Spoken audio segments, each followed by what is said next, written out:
Charlie Hayden, not in our name. Here at Democracy Now!, democracynow.org, The War and Peace Report. I'm Amy Goodman. Our guest is Professor Cass Sunstein. He is co-authored with Professor Richard Thaler, Nudge, Improving Decisions About Health, Wealth, and Happiness.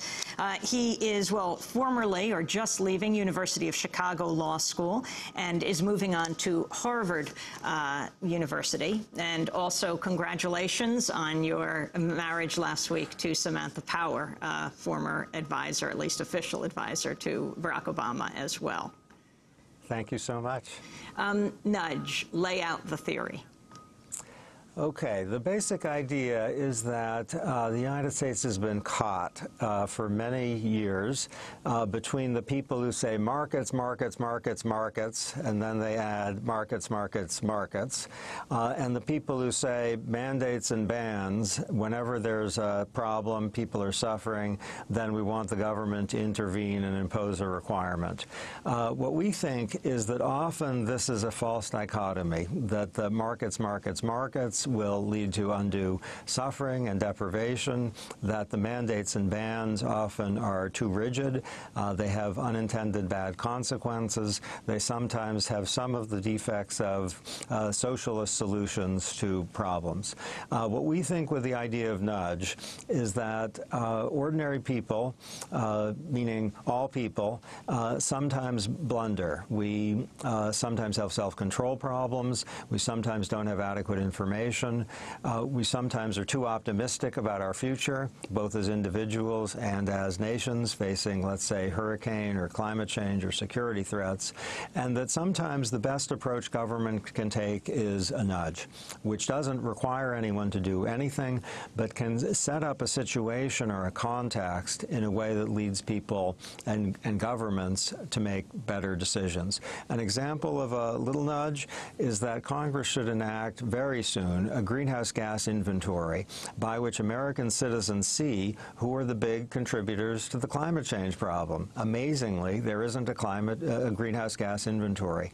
That little nudge, there's every reason to think, would achieve considerable good, because no company likes to see in the newspaper that it's one of the worst contributors to the climate change problem. So information disclosure is a really simple, often costless, and sometimes very effective nudge. How do your views differ from those of another University of Chicago professor, Milton Friedman? A lot. Someone whom I knew a bit and admired, Milton Friedman, was one of the markets, markets, markets, markets, markets, markets guys. He was a defender of laissez-faire, and I think he's quite right to think that markets are often an engine of economic growth, and government interference with markets often makes things worse rather than better.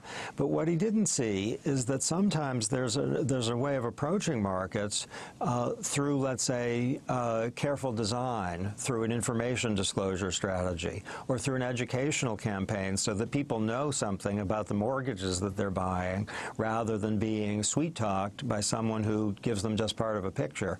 There's a way for government to respect freedom of choice, not to ban, which Friedman hated, while also playing a constructive role in helping people who often find things confusing and complicated, and as a result blunder. Another way to put it is Milton Friedman had a sense that everybody was a little like Mr. Spock of the old Star Trek show. That is, his sense, at least in his policy recommendations, attributed such knowledge and foresight to humanity that they looked like economic man. We think, that is my co-author Thaler and I, that there's a little Homer Simpson in all of us, that sometimes we have self-control problems, sometimes we're impulsive, and that in these circumstances, both private and public institutions, without coercing, can make our lives a lot better.